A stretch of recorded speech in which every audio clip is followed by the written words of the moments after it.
Does this whole history of U.S. relations with Haiti really count as a conspiracy? It's not like Jefferson hatched this huge elaborate plan up 200 years ago. It's not 200 years in the making.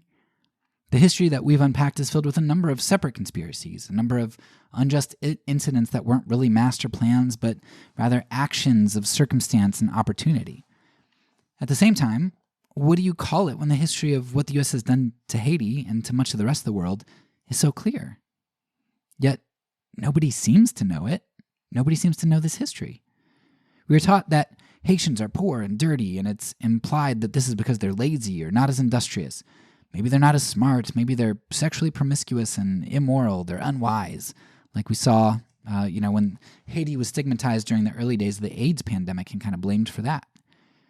The United States isolated Haiti in its early days, sought to exploit Haiti to unload its baggage after the Civil War, sought to exploit Haiti for big business under black ambassadors like Douglas, invaded the country and stole their gold, rewrote their constitution to allow foreign corporations to buy land and to give us military rights there, forced Haiti to pay extortion money for its freedom from slavery until 1947, undermined their agricultural self-sufficiency through forced economic policies like tariff rates and the subsidization of our farmers, supported ruthless dictators, upheld their regime, and trained their security forces, supported the killing of, or at least looked the other way when people's movements arose under leaders like those who held to liberation theology, and fomented or supported 2 coups against the most popularly elected president in Haiti's history.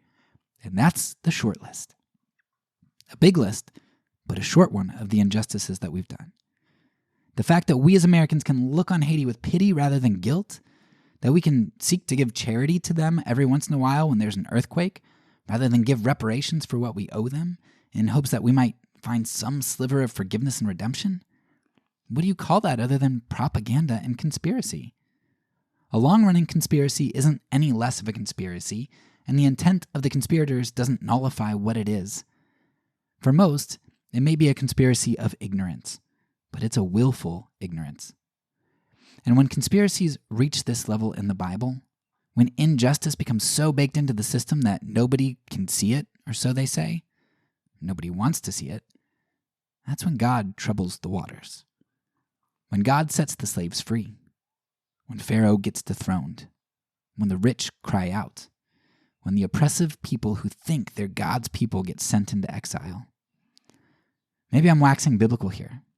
I mean, the waters haven't been troubled for hundreds of years, it seems. But I don't think my sentiments are far off. In fact, many thoughts here are reminiscent of the founding fathers, who I've already quoted in this episode quite a bit. But listen to the words of Thomas Jefferson on this idea of justice.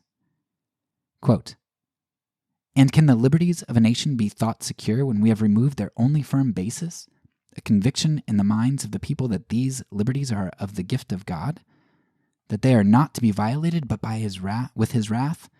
Indeed, I tremble for my country when I reflect that God is just, that his justice cannot sleep forever, that considering numbers, nature, and natural means only, a revolution of the wheel of fortune, an exchange of situation is among possible events, that it may become probable by supernatural interference.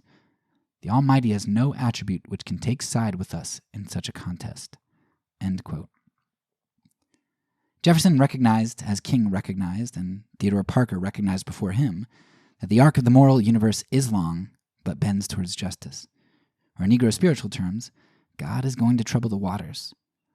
The waters off the coast of Haiti have been troubled by the United States ever since the country's inception. They've been troubled so that we, the empire, Babylon, could build the wealth and power that would secure our place in the world. But injustice cannot go on forever. God will eventually trouble the waters, and Babylon the Great will fall. When she does, there will be many shouts of joy rising up from the blood of the millions we've afflicted from around the globe, but especially from the place who has for so long been our neighbor, but to whom we have not been a neighbor to.